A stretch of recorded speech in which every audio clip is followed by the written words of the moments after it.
good afternoon and good morning to some of those online. Thanks for those that have joined us as attendees, and thanks also to our esteemed panel who've joined this Odgers webinar, which is one of a series of webinars of the Aerospace X-Factor series program. What we're doing today is really building on the white paper which we'd put together, which had been a survey of 20+ regional defence leaders over the last 6 or 7 months, a number of which the panel contributed to. And we asked them, about the current challenges and risks of the regional posed to the regional defence industry, and then we heard from them how they are moving to mitigate some of these risks, some strategic recommendations. We're working in this webinar on the assumption that you've read the white paper, or at least the summary notes of that white paper. We're in terms of a housekeeping, just let me start by giving a couple of minutes on the agenda and the kind of housekeeping for this. We'll spend the first 5 minutes. So when I finish talking with Mercedes, we'll do a quick introduction. Mercedes, our global head of defence practice for Odgers, based in the States. She'll make an intro, and then we'll hand over to our 4 panelists to introduce themselves briefly. And then we'll open the panel discussion itself, which is really the kind of meat of the event, which would be a 35 or 40-minute discussion around key questions raised from the white paper. It gets interactive at about the 40-minute mark, and you please feel free to reach down into the button at the bottom, which has a Q&A symbol on it, and you please pose any questions to us, and we'll lift out questions and put those specifically to the panelists here. And we want to have maybe like a 15 or 20-minute Q&A session around the discussion, and then when it comes to 6 p.m. UAE time, or 10 a.m. Eastern time, we'll be wrapping up pretty quickly with a few more words from me and some closing remarks from Mercedes. So that's it. Interactive, confidential, please, and we very much look forward to an enjoyable and kind of interactive session. Let me hand over to my colleague in the US, Mercedes. Over to you, Mercedes. Thank you, Adam. Everybody, welcome. We appreciate you joining us this morning, this evening, this afternoon, whatever time it is where you are. We have this regular series that we do, Aerospace X-Factors, in which we're focusing on different regions around the globe, and what's the special sauce in those regions, what's happening, what do companies need to, what knowledge do they need to be armed with to be able to be successful and be competitive there. And earlier this year, we also, as Adam mentioned, did a white paper in which we were talking about future-proofing the Middle East. When we scheduled this webinar, in which we wanted to follow up on that topic, we didn't have any idea that Trump was going to visit the Middle East, and that a war was going to break out in the Middle East. So all of a sudden, there's a crazy refocusing on the region. So all of this is incredibly relevant. We know we've had a record number of folks sign up for this webinar, and we'll have a recording for those that couldn't join us. But obviously, folks really care about this region, what's happening there, and how to do business there. So just jumping in, Tarik, I'm going to direct the first question to you. And just, in the white paper, can we just do the introductions first, Mercedes? Sure thing. Yes. No, sorry, guys. Adam, thanks for the reminder. Sorry, Tarik. Over to you. And yeah, Tarik, I will. I'll start with you with the introductions. Thanks, Adam. Good afternoon, and thank you, Mercedes. And I'd like to thank the Odgers team for putting this all together. I know that we're coming together from all parts of the world, actually. So good afternoon, good morning, or good evening from wherever you're dialing in from. And thank you for having me today. My name is Tarik Solomon. I am the chairman emeritus of the American Chamber of Commerce in Saudi Arabia. I founded the organization a few years ago, but it is a part of a much longer organization that is over 50 years old. I'm also a longtime advisor and operator across the defense, infrastructure, and emerging tech sectors in the Gulf. I have 3 companies that I own in Kingdom as well. The largest and oldest of them focuses on military communications and radar. And much of my work over the past 14 years has focused on helping US companies and international firms successfully integrate into the region. And it's navigating not just policy and procurement, but the political economy that really drives what things and when things get built and by whom. So today I'm coming into this conversation with the hopes to bring a view from the ground up where geopolitics, localization, and leadership often collide in ways that don't necessarily show up in strategy decks. So thank you very much for having me here today. Awesome. Tim, you're next on my screen. Hi. Thank you very much indeed for inviting me to join us, and thanks to Odgers in advance for hosting this. My name is Tim Allen. I'm the Chief Executive Officer of a joint venture between QinetiQ PLC, well known in the UK and also known in the US and Australia, and a local firm here in Abu Dhabi. We've been running for about 8 years now, and I suppose the perspective that I bring to this is of at the delivery end, but also working between two nations, two partner nations. Fantastic. Jonathan. Hello, everybody. I'll make this quick because I know Mercedes is keen to get to the nub of the questions. So, Jonathan Bird, I'm the country director for BAE Systems. I'm based in Abu Dhabi in the UAE. I'm also the country director for Morocco. And for those of you that know the relationship between Morocco and the UAE, you'll understand why it makes sense. Previous to working here, I've been here for 4.5 years in that position. Previously, for 5 years, I was the head of industrialization across the GCC for our air business. And prior to that, the first time I came to the UAE was 1989. I think, Tim, you just retired then, hadn't you? So 1989 was the first time I got here. The first time I'd done business here was in 1995. And I've been in the defense business for 30 years. So been popping in and out for 30 years into the Middle East and across the GCC. Awesome. Great perspective. Walid. All right. Thank you. Well, thanks, Mercedes. Thanks, Adam, for the invite, being part of this really elite panels. My name is Walid Abukhaled. I'm the chairman of EMIR Intelligence in Saudi Arabia. I'm a board member of the Saudi National Industrial Development Center that's chaired by the Minister of Industry. I'm a board member in a couple of companies, but 2 of them are companies that I invested in. They are into defense and security. Previous to that, I was the CEO for SAMI for 5 years. SAMI, as you know, Saudi Arabia military industry, we set it up from scratch. When I left it about 6 months ago, it was ranked number 75 globally as one of the largest defense company in the world. Before I worked also for Northrop Grumman as their CEO in the Middle East regions. BAE Systems 20 plus years. With BAE Systems I started my career with them, and GE I spent a couple of years with GE.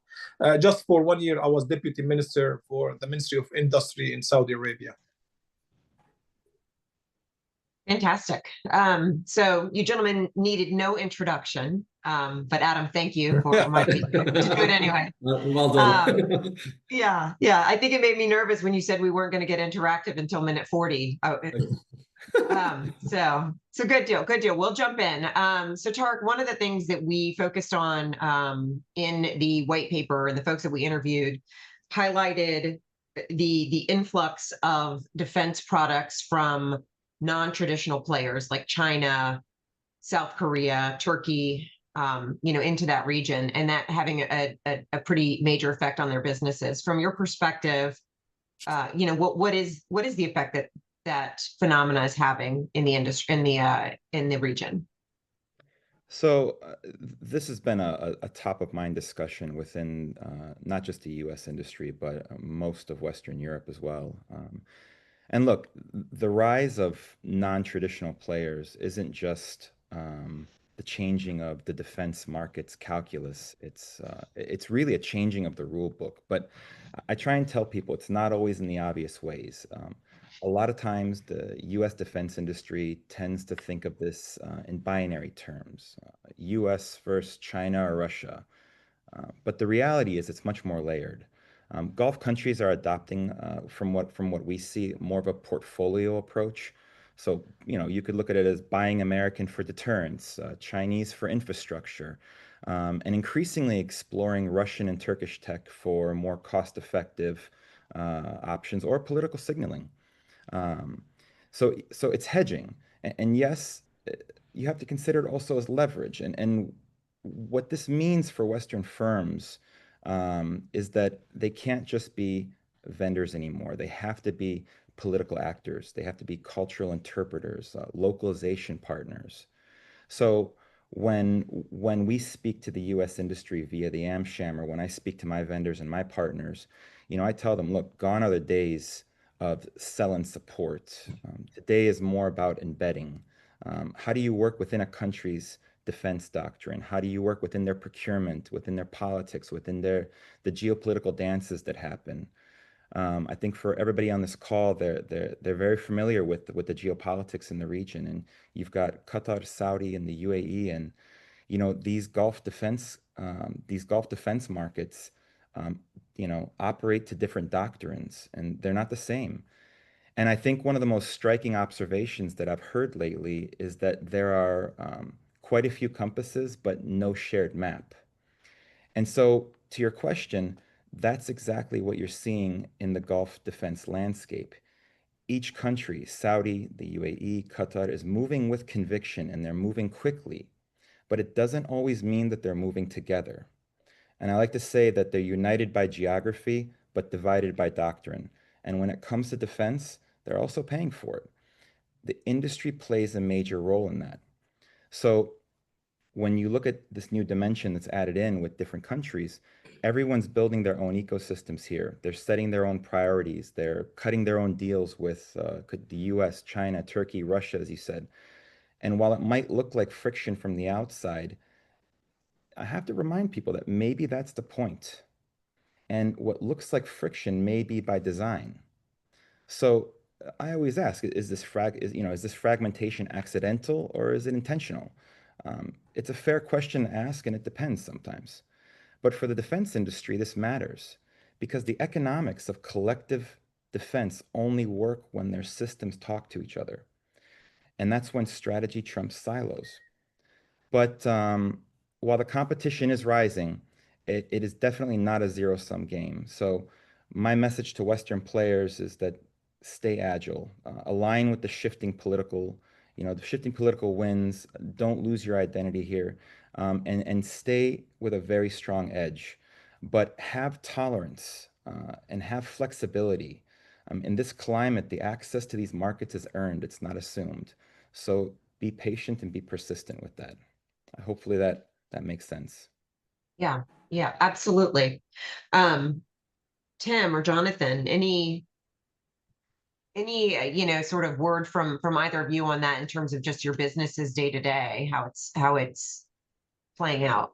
Yeah, I think, well, Tarik's is absolutely right when he said at the end, we have to be more agile. Competition is making us behave in a slightly different way than we have done previously. We do have to become much more agile. It's our job in the region to communicate that back to headquarters to say, look, we have to look at these as threats to our business, and how do we counter that? We have to then look at how we become more agile, and how do we do that? Well, there'll be a theme throughout this webinar, which will be talking about partnerships, definitely. So certainly partnerships, especially with local entities. We'll talk about being acquisitive. That's a really quick way for us to become agile, for us to be able to compete in those markets. But I think that there's a very good quote from a US general whose name I can't quite remember, which doesn't really help everybody. But the quote is, if you don't like change, you'll like irrelevance even less. And I think that's actually very important for this part of the world with the speed of technology and the speed of change that's happening here. It's a really good segue, into the topic of local content mandates. And Walid, I'll ask you this question because I know that you probably have navigated this with companies quite a bit. How do local, defense industrial organizations meet their localization targets when there are such obvious constraints on the talent availability, supply chain development, et cetera? No, that's a very, very important point, and it is a very serious challenge. I would say not to the local companies, but more to the multinational companies who've been winning and executing programs for all the time. Look, I think when it comes to Saudi Arabia, and when I advise really big companies, I say, if you are dealing with an advisor or someone who works in your organization, and he says, I know Saudi so well, I've lived here for 40 or 50 years. If he was not in Saudi in the last 5 years, he's totally irrelevant. His experience means almost nothing. And I'm just making the point, really. Saudi have changed so much in the last 5 years that even me as a Saudi national, I have to pinch myself every now and then to say, is what's happening real? And maybe for you see it from business perspectives, but we see it from all sorts of perspectives: social, geopolitics, external relationship, internal, everything you can think of. That said, when it comes to talent in Saudi, I honestly, what I've discovered, there's a huge amount of talents, really credible talents, local Saudi nationals. Some of them graduate from the best universities in the world. We have to remember, in the last 10, 15 years, there was King Abdullah scholarship programs, 100,000 Saudi students almost per year that they were going and studying abroad in the best universities in the US, Australia, and Europe. They're all back. So they are available, I think, but the trick is when it comes to defense, actual experience in defense industry, do they really exist? I would say not really. But if you're looking for functional leaders, whether it's finance, accounting, law, and so on, they are fully available. When it comes to engineering, there's lots of excellent engineers. I think what they need is actual experience working with multinational company or working in factories to help others. But look, my experience in SAMI for 5 years, we really recruited a lot of fresh graduates. So, as I said, some of them from Virginia Tech, MIT, etc. And we embedded some very experienced people from all over the world with them. And honestly, within a couple of years, we found out that they are an amazing engineers. So the talent is there. I think you definitely need the right people to find them and attract them. And look, young Saudis are not different than young US or young Europeans. They want the environment, not just the salary. They want to go to a place where they see their future, and they want a sexy environment. They want the Google and Apple of environment, and not the very traditional defense company environment. Interesting. That's really interesting. I'd also add something on the back of that, Mercedes, and I think Walid touched on a really strong point here, is that if you think about how we raise our kids or how colleges shape students, it's not through those one-time flashy seminars or recruitment campaigns. It's through repeated exposure and those immersive experiences and in the real world context. So, it's I don't know if defense firms have done a good enough job the way the Googles have, for example, to really take them inside, but social media platforms have figured this out, how to feed them those ideas and the culture and the community, long before anybody asks them to act on anything. So very valid point, Walid. Thank you both. And Jonathan, I will direct this question to you. Okay. We were told repeatedly that the Middle East offset model procurement, has evolved, has become smarter. Obviously, this is the case in Saudi Arabia, which has truly been a transformation in the last 5 years, but more broadly across the region, we've heard it across the board. And against that backdrop, how important do you all feel strategic partnerships today for local and Western defense companies operating in that region are compared to, let's say, 5 years ago? Well, I mean, you know, one word answer is crucial. I'll take the last part of that question, where you say 5 years ago. So yes, 5 years ago we would have had an agreement that we're all pointing in the right direction, and agreeing that partnerships are important. I think we've all seen that, you know, over the last 5 years that sort of supply chain and national resilience has become to the fore with events going on around the world. And therefore, you know, diversification of supply chain, having national capability is very important across the GCC. And again, we've seen that globally. So, you know, for defense companies, for the primes, like, you know, the company that I work for, the company that Tim works for, and Walid worked with BAE Systems for 20 years. So, I mean, he's probably got a better view of how partnerships work in Saudi than I. But you know, 5 years ago, yes, we were all thinking about it. Now it's absolutely crucial to the way that we operate and do business. You know, and Tarik mentioned it earlier. I mean, BAE Systems, we've got strategic partners across the region. You know, so in the UAE here, we're working together with Edge and Bin Halal.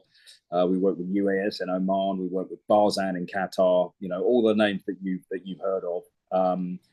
And I think that the most important thing is that we, you know, how do I say this? We used to have a Western view of what partnership looked like. Nowadays, our Western view it should be completely changed. We have to have genuine partnership. You know, there is certainly where I am in the UAE. You know, we have some amazing technology coming out of the UAE. We have some unbelievable engineers. We have some amazing talent that can produce products that we BAE Systems can use for our customers around the globe. So partnership is no longer, and Tarik said it before, you know, us selling some equipment or some services and saying thanks very much and taking the money. It's about how we work together, and also how we can take good ideas and products and services from the GCC and spread them globally with our network. So yeah, I mean, again, if you look at what we've been doing in Saudi, that's a very, very good example of how partnership works. Our Saudi business is about 7,500 people. 70% of those are Saudi nationals. The Kingdom partner companies, which we set up with local entities, we identify areas which we've got a capability gap in. So things like supply chain, end-to-end logistics. We work with local entities. We set up a joint venture. And then, in fact, in most cases, we then bow out of that joint venture and leave that as a wholly owned Saudi company. So that's Jonathan, can I ask you just to expand on, because I know Saudi's not your remit for BAE, but what I do know they have done extremely well there is the talent development, picking up through the apprenticeships, through internships, through engaging Saudi talent early on, academies, and I think it's somewhat of a benchmark, because when we're out looking for some of those people for clients like Sami with Walid and others, I mean they've done that well. I mean, maybe tell us a little bit about how they've done it, if you wouldn't mind. Yeah, well, as I say, probably Walid's better place than I. I was going to say I can answer it better than Jonathan.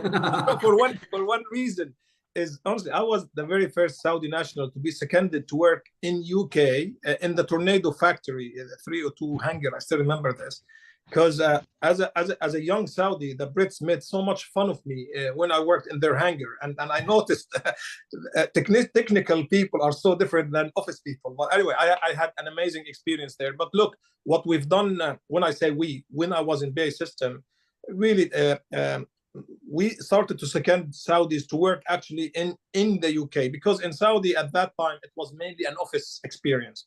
And the real technical and engineering experience could only occur if you really have the experience in the UK. So we've seconded many people, and then it became a program, a rotational program, that people go spend 2 years in actual projects in the UK and come back. That really made a huge difference. The other one, we've identified high talents, and we came up with an Arabic name, Mustaqbal, which is the future, and we start to monitor them and give them specific courses, so they will become the future leaders of the company. And already now some great Saudis are leading BAE Systems and having very senior position within the company and part of this program. In addition, of course, there was collaboration with universities and other things. So I think, honestly, BAE Systems have done the right things and have done a real talent, human capital, and it's paying off. Thank you. Thanks, Walid. Yeah. Sorry, back to you, Mercedes. Yep. No, I mean, it's fascinating. And, just to remind, folks in the audience, not all of whom are from Western countries necessarily, but, this is also happening with the non-traditional players, coming into the region who are, gaining a quick understanding of how to do business and, how to make it work as well. I'd be interested, Walid, Tarik, if you all had a view on what's happening, with our non-Western countries coming in and able to do the same thing as successfully, or do Western companies still have the edge? Tarik? I have my view, but please let me cheat from you or disagree.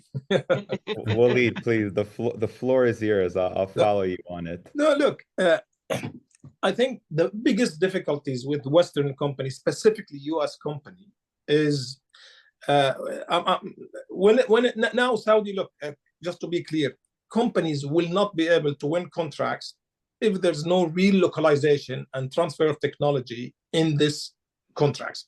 So no matter how big the company is, without real technology transfer and knowledge transfer, the contract will not be approved. The difficulty with US defense companies specifically is the restrictions on exports for specifically advanced technology.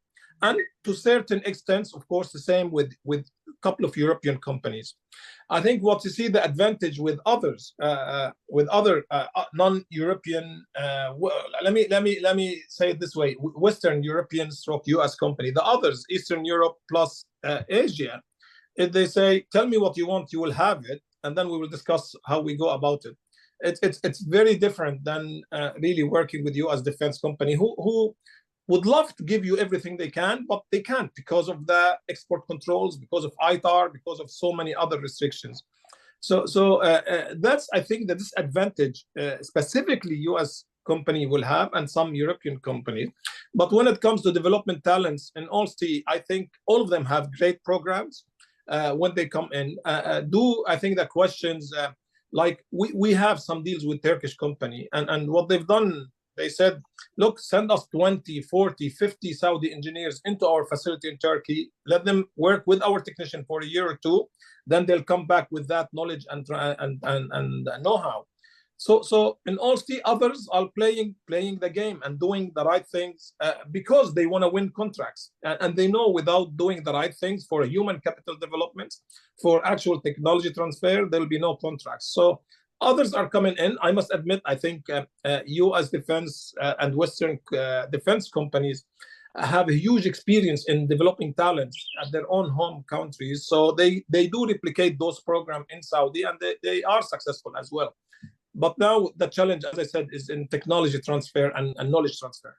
I think there's another dichotomy in this as well, which is a big shift, and that is the rise of the development of sovereign capability, particularly in Saudi, UAE, and to a lesser extent perhaps in Qatar as well, because this changes the dynamic hugely, because those people who traditionally supplied are now looking to partner, to not only to supply but also to assist their partners with exports, because the burgeoning local industries here need export markets as well. So you've got to flip this, and I mean, it's one of my hopes that as we see hopefully defense spending going up now in Europe in response to the deficiencies that NATO has, is that investment will be looked at as an opportunity not only to grow domestic capability, but also to invite other players into the market, so you can develop some of these partnerships on a much broader way than we have done hitherto.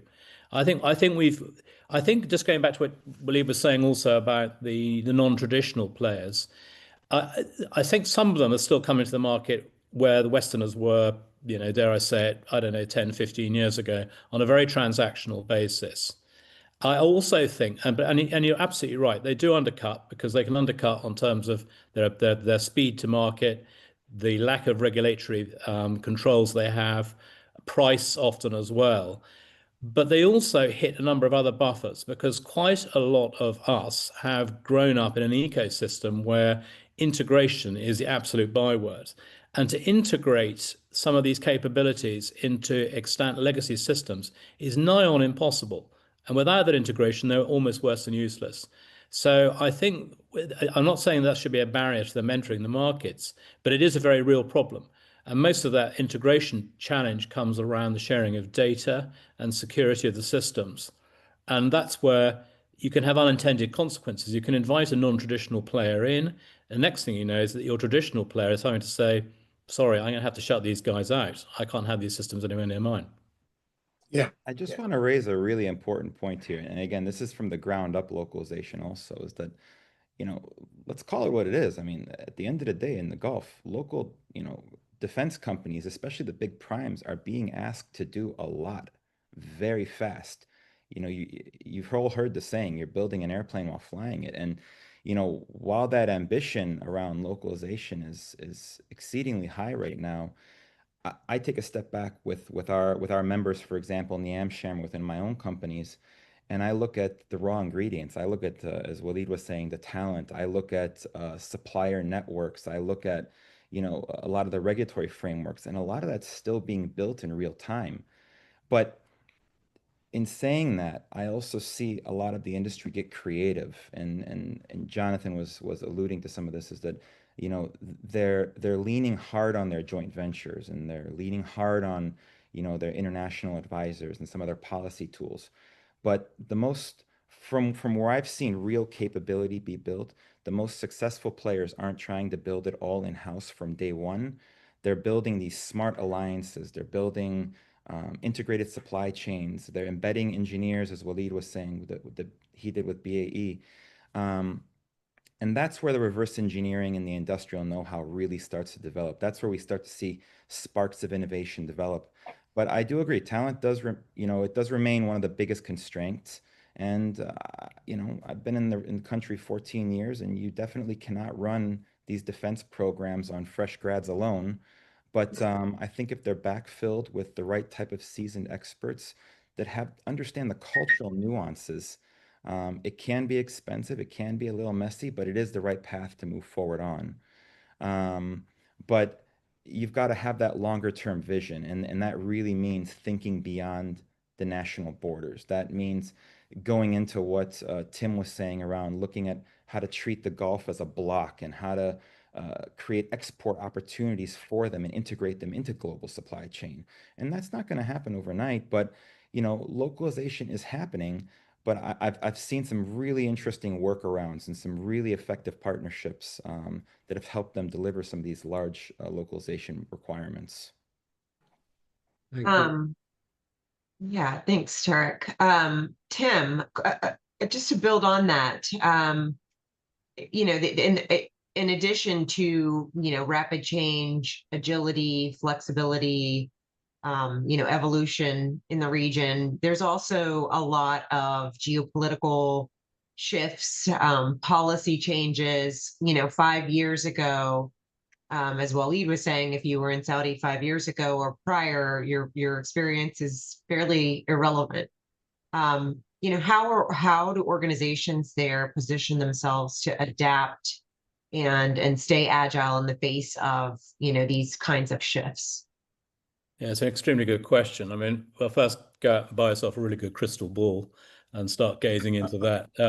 I mean, to be able to read what is coming down the track. I mean, most of us have been around the region for a while, and those that know their history know what where the underlying tensions and the sort of fracture lines and things where they lie. But predicting, when the volcano is going to erupt, as it has done over the past few days, is extremely hard. And the impact of some of these things is, sometimes it doesn't matter how good you are at building resilience and so forth, it's extremely difficult to deal with it. But we do. I think the bit that I think is quite telling is that this sector, probably more than any other sector of industry, is a bellwether for foreign relations. And we very, very quickly feel the cold when the cold winds start to blow. And I think for those who are looking at the region, they really do need to understand that. Sometimes it blows at one level, like a sort of jet stream, pretty continuously in one direction, but you can still get some very low-level turbulence, which can be extremely uncomfortable. And I think the only way that you really can ride it out is by firstly taking a long view, secondly by being politically attuned. I probably as much with a big P as a small p, and having presence and local proximity to really understand and to build those relationships, which will then be able to resist some of that some of those difficulties. But at the end of the day, if there is a major fracture in a bilateral relation at the national level, then you are going to feel it, and it's extremely difficult to do anything proactive about that, apart from a hope and pray that you've got a set of politicians who can put things right and get things back on track again. I think some of these relationships have changed, and I think it goes back a little bit about what we're talking about strategic partnerships. And I don't think we altogether, certainly we've got some quite big challenges in our so-called liberal Western democracies in getting people to behave in a way that's actually helpful for some of these relationships. And we do suffer a bit from some fairly sort of glib, media-driven type posturing that goes on, and some of that comes back quite rightly to haunt us. And I really don't feel that I should have to be an apologist for some of those folk. So I think there's quite a bit of education that needs to go on sometimes at the very top of government about how those relationships need to work and how you need to build that certain amount of resilience into it. I think having diversity is hugely helpful. I'm sure that Jonathan would speak to this. I mean, when you're a global company, you can certain amount of veering and hauling can help, because if with one part of the business is suffering because of a relationship breakdown, then you can hopefully switch across to another part of the relationship which is doing really rather better. But it's an extremely difficult one to deal with, and I personally have felt it. I think going back to what we were talking about a little bit earlier on about the absolute paramount need to recognise the change in requirements that come from development of self-sufficiency, sovereign capabilities, etc., across the region. Those are the key drivers, and those are the hot buttons which all of us have got to be able to press if you're going to have a sensible and sustained partnership.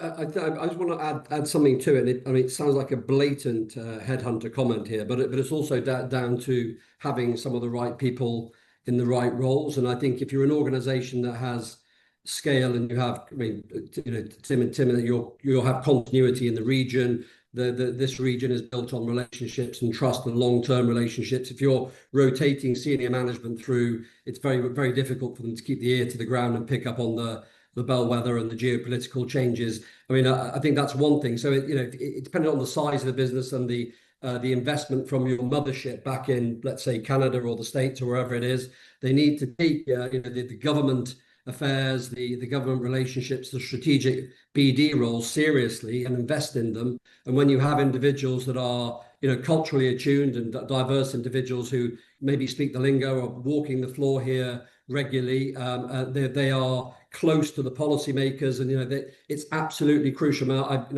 as you know, Tim, I ran CAE for a few years for the defence security business here, and we found that getting ahead of policy if you can is critical. But today, with all the stuff that's going on around us, it's more important than ever to have very strong either regional leadership that have those relationships, or a C-suite that has somebody in there whose sole focus is geopolitical risk assessment and government relations. But that's the advert over, if you like. Anyway.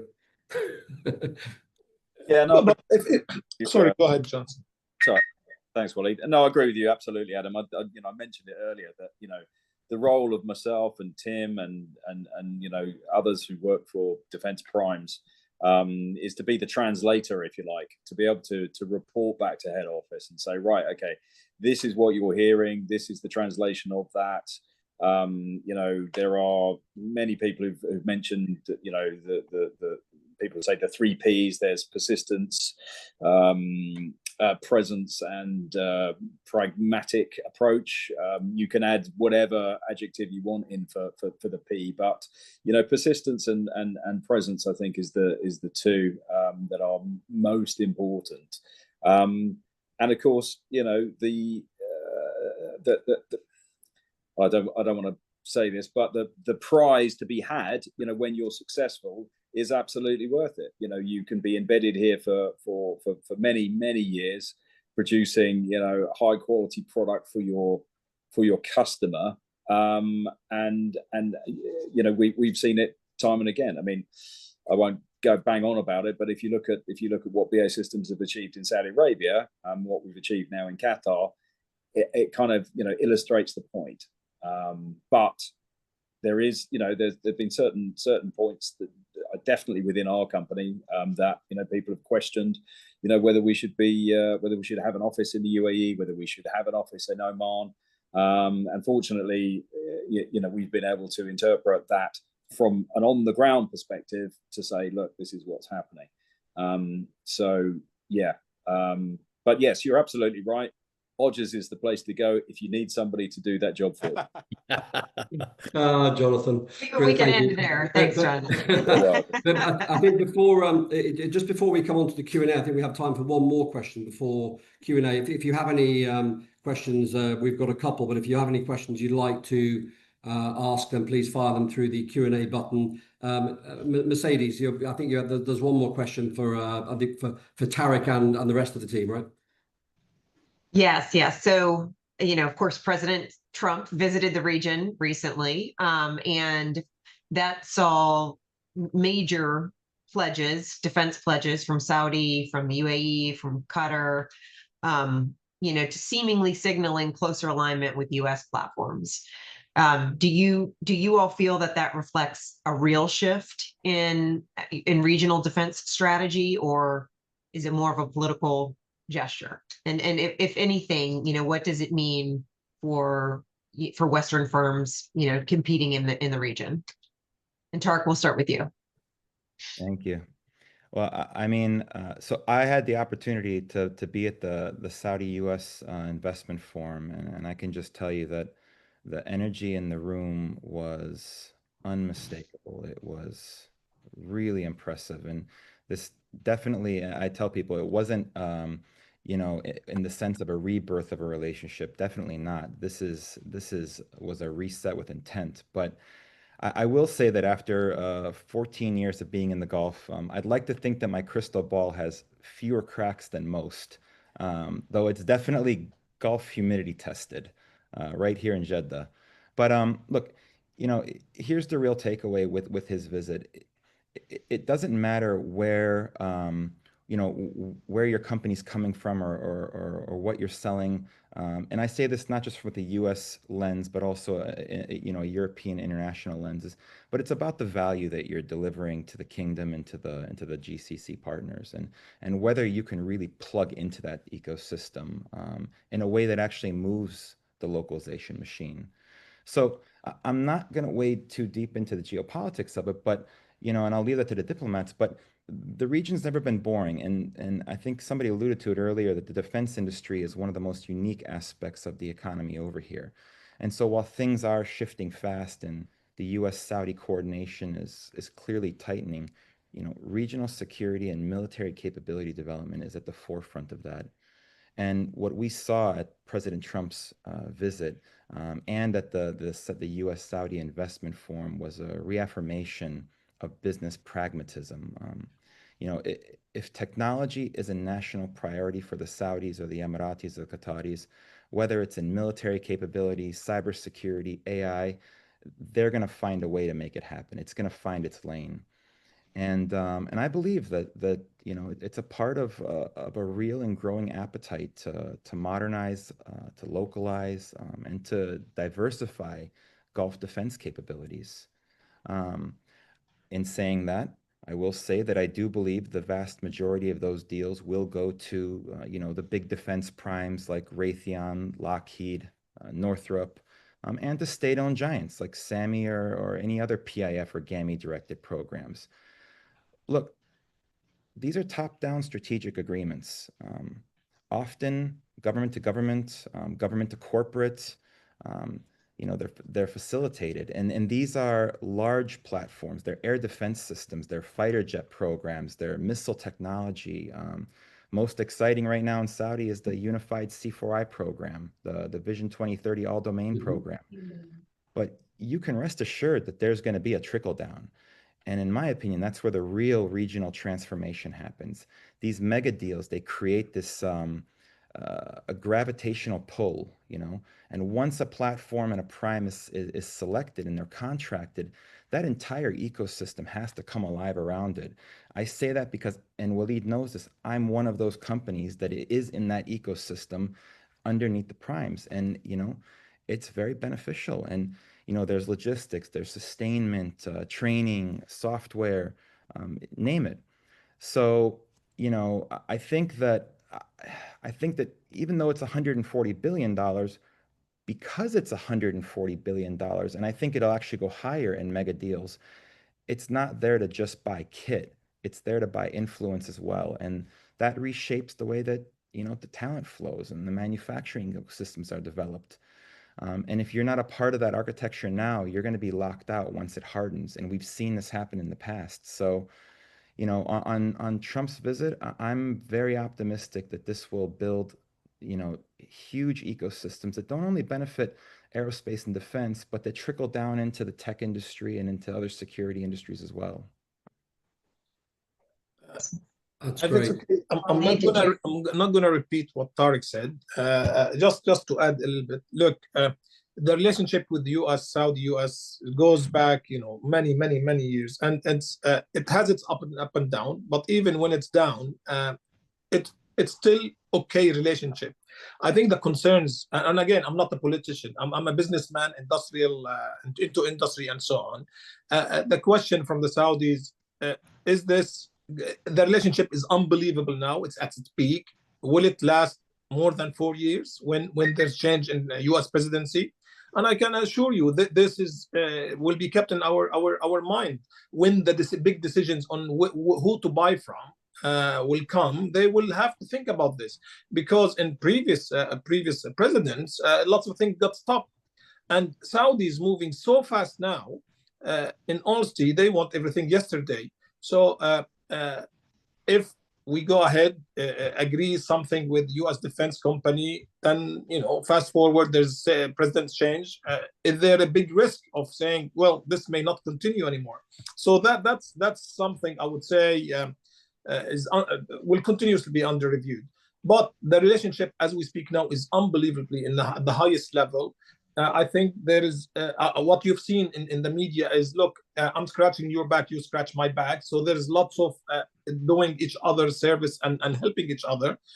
I believe there will be big contracts signed and executed, and it will help, I think, lots of the Saudi supply chains and local companies. But again, the big contract, long-term contracts, I believe there'll be question mark about them because of shift on decision-making in the US. Interesting.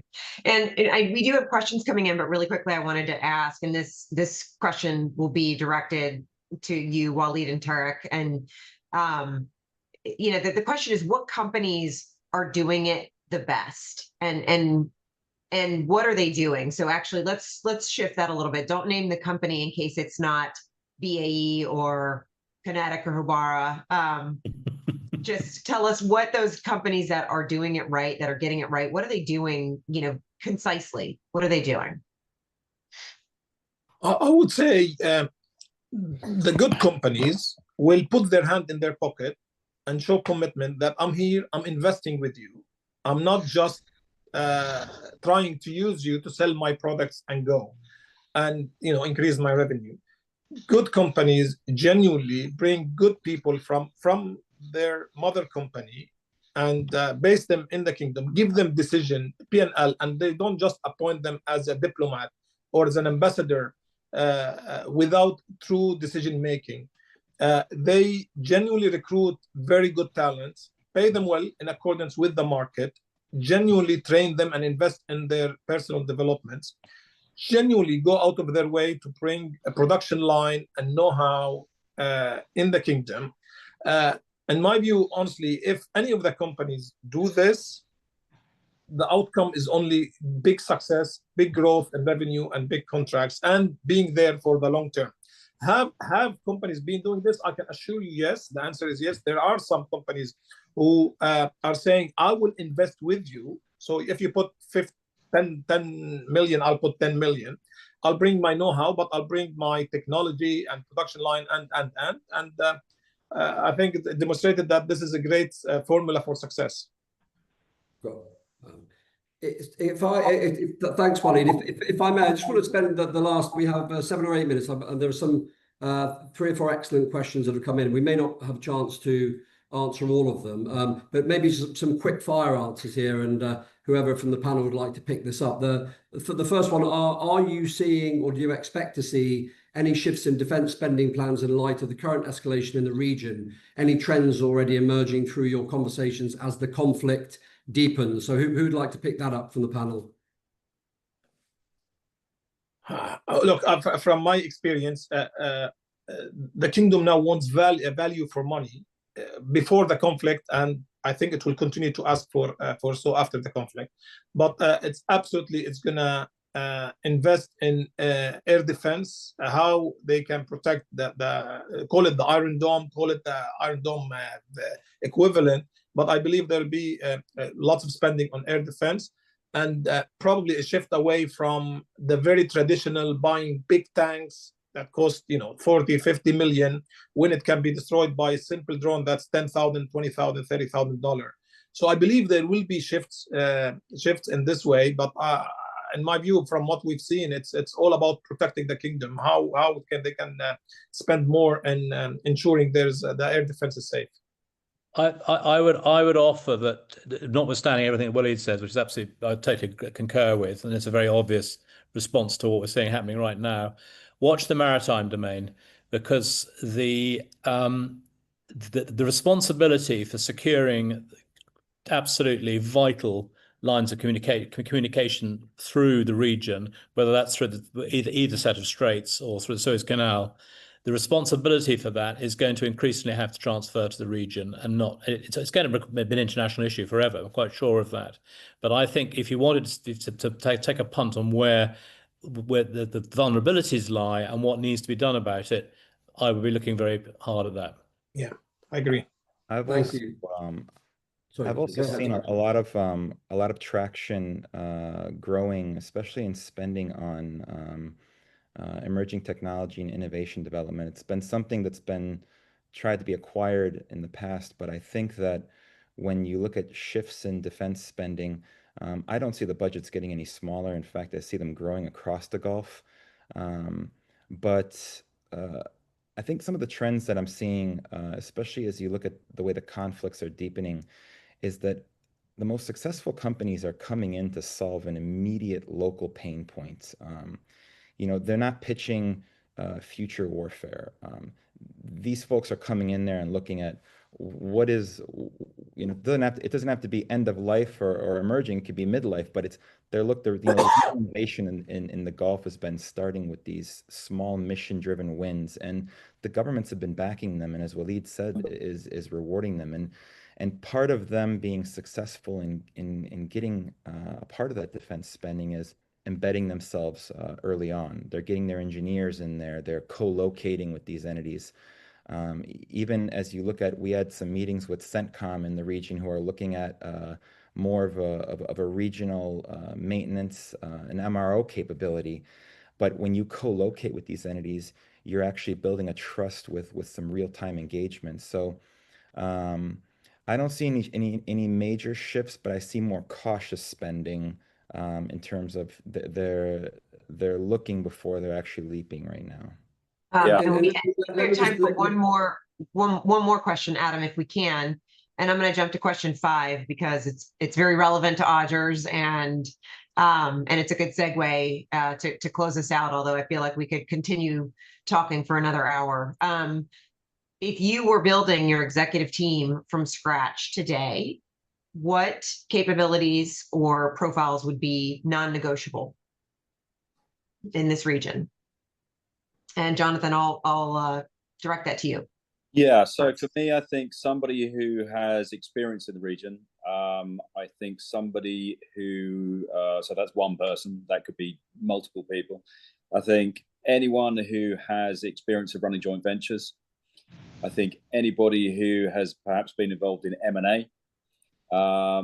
So I think those are the 3 fairly critical things. I think if I were building that, there's obviously the sort of standard things that you require, but those 3 things would be something that I would look at. Tim, what about you? Yeah, some good points there. I think possibly I would also add that as you build your workforce up, you've got to have within your executive team people that can handle a very diverse workforce. Now, I mean, I know within the kingdom in particular, that's going to mean obviously if you've got a high proportion of Saudi nationals, but in the UAE, I mean, I've got in my workforce, it's a rainbow. We've got absolutely huge diversity, and that does require some quite particular skill sets to be able to work to manage that and get the best from them. Brilliant. Awesome. I'm going to just take this opportunity now to wind up before handing over to Mercedes for some closing remarks. Firstly, I really enjoyed it. Very open, very honest, and a frank exchange. My thanks firstly to our excellent panelists, Tarik, Walid, Jonathan, and Tim.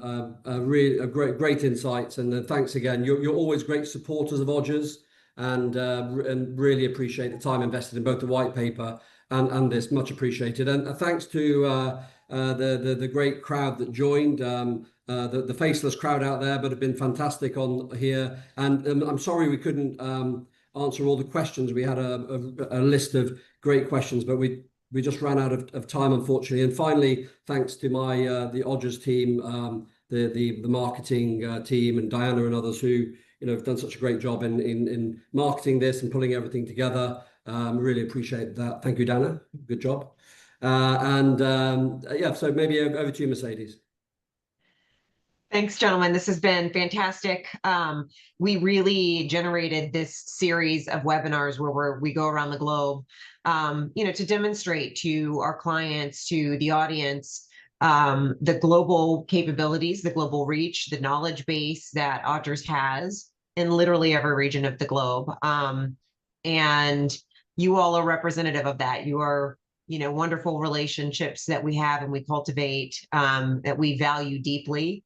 And so I just want to say thank you very much for being a part of this discussion today, of being willing to be candid and sharing your insights with us and with a global audience. We've recorded this and we'll send out the recording.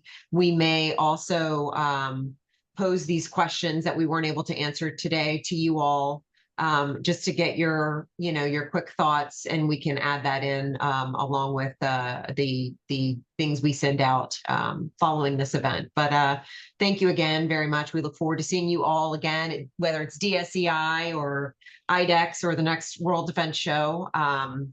Looking forward to continuing the dialogue. Thank you all very much.